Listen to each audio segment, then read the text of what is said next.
what are the chances that in production networks, they're using a little bit more than just ping messages back and forth all day? The answer is, of course, we're using lots of applications and services like HTTP and HTTPS and voice over IP and all kinds of things. Well, in Packet Tracer, we have the ability also to use something called a complex PDU, where we can generate that traffic, or we can generate it on our own from the desktops, and we can visualize that traffic as well in Packet Tracer. So to accomplish that, we're going to do three basic things. Number one, I'd like to introduce you to this option called a complex PDU. Secondly, we're going to set up our network that we've been building in this skill to add an additional web server, so I can walk you through exactly how to do that inside of Packet Tracer. And third, how we can visualize and see those packets with the simulation tool inside of Packet Tracer. So here is our Packet Tracer lab that we've built so far as part of the skill. And the icons, the link icons, were orange or amber, and they've now turned to green in most cases because spanning tree has converged. So we are ready to go. The first thing I'd like to do is let's add a web server. That way this PC here can actually connect to a web server, and we can then take a look and visualize or simulate the HTTP traffic going between the PC and that server. So to do that, to add a server, we're going to go down here in the bottom left, and we're going to click on End Devices. And then below that, we have End Device selected again. And then over here, we have some options. Let's select Server. And we'll go ahead and with that clicked, we'll go ahead and just drop it here on our workspace. And then let's connect that to the rest of the network. We'll connect it right into Core 2. So to do that, on the bottom left, we'll click on the Connections icon. And then over to the right, let's once again use the Auto Connect feature. And then click on Server 0. And then click on Core 2. And bada bing, bada boom, they are connected. So now we have a server that's connected to the network. Now, part of making this work is we need to have some basic IP connectivity, and we need to make sure that Server 0 is running a web service. So let's talk about a strategy and a plan. We'll use the carpenter's rule. We'll measure twice, cut once, and then we'll implement IP connectivity and HTTP and then simulate that here in Packet Tracer. And to get us back up to speed, this is our network, the 10.67.83 network. This router is at .1, the PC is at .100. And for our plan, let's do this. Let's take the web server, which we just added right there. And let's give it the IP address of the network 10.67.83, those first three octets. And for the last number, it will be, let's go ahead and choose .5. I'm also jotting that down so that I can remember what that was. So let's make sure that we give that IP address to the web server. We'll also verify we have web services, and then we can go ahead and do a simulation of HTTP traffic and visualize that in Packet Tracer with the simulation option between the PC and that server.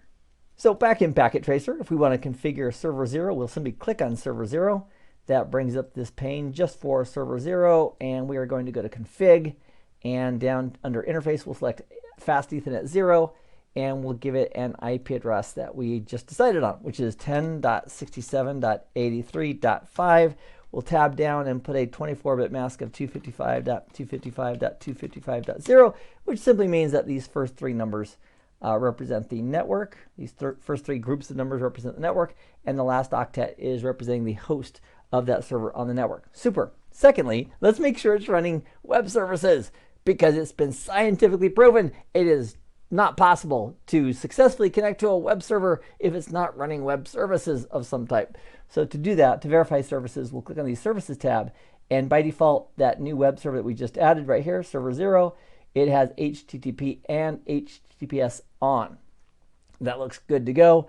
And one last thing we could do is let's go to the Desktop tab here, go to a command prompt on that server, and let's just do an IP config, which is a Windows-based command for verifying an IP address, 10.67.83.5. And let's also verify that we can ping the client, PC1 at 10.67.83.100.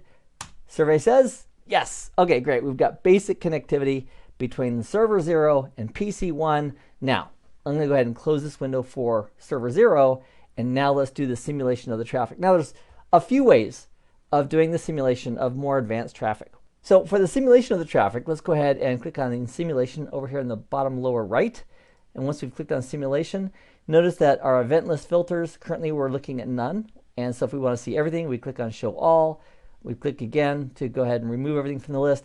And if we just want to focus just on HTTP traffic that we want to visualize, what we would do is click on Edit Filters, and then from IPv4, we'd leave that all blank and go over to miscellaneous, and then they're alphabetical here. Let's go down to HTTP, which is right here, and enable that as the only item we want to see. So we'll close that dialog box, and notice down here we have event list filters, visible events, HTTP. Fantastic.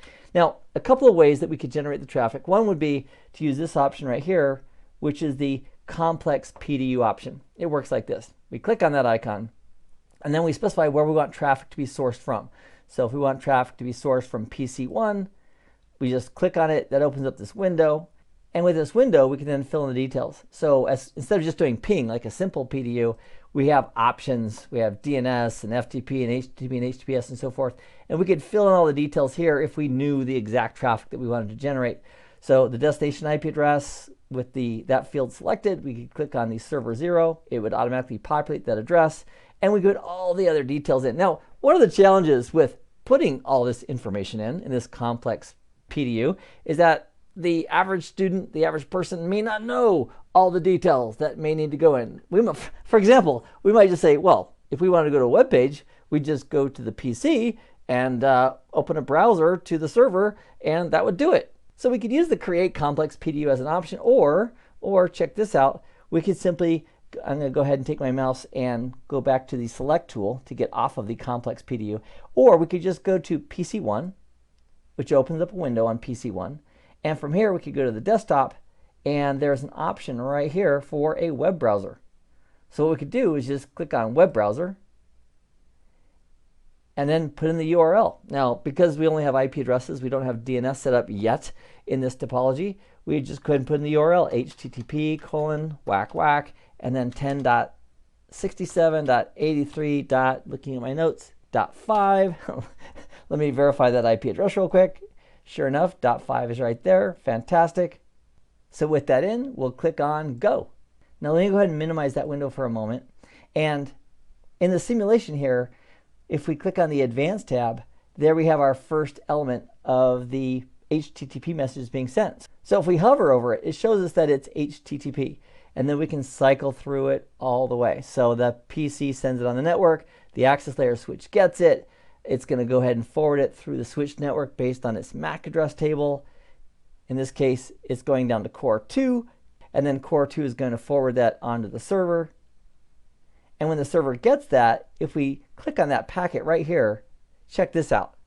This is so stinking cool. Here it has the inbound packet that was coming in with a TCP source port of 1026 and a destination well-known port of 80 for the web server, coming from the IP address of the client, going to the IP address of the server with the associated MAC addresses involved in that transaction.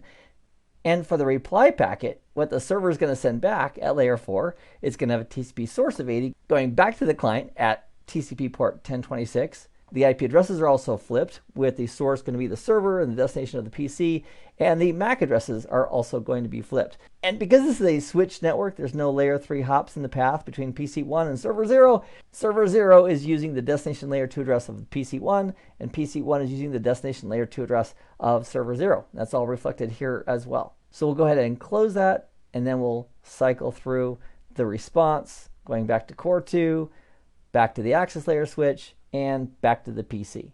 Also, before I forget, I'm going to click on File and click on Save, because I want to incorporate this new web server as part of our packet tracer topology. So packet tracer has come a long way over the years. It's a great tool for learning, and I encourage you, as part of this skill in using packet tracer, I encourage you to not only have it installed, but to walk alongside me in these exercises to get the hands-on practice with it. Because that way, when you're learning something new or something different and you need to put a topology together in just a few minutes so you can practice it, you'll have that at your fingertips. It's going to be a great resource.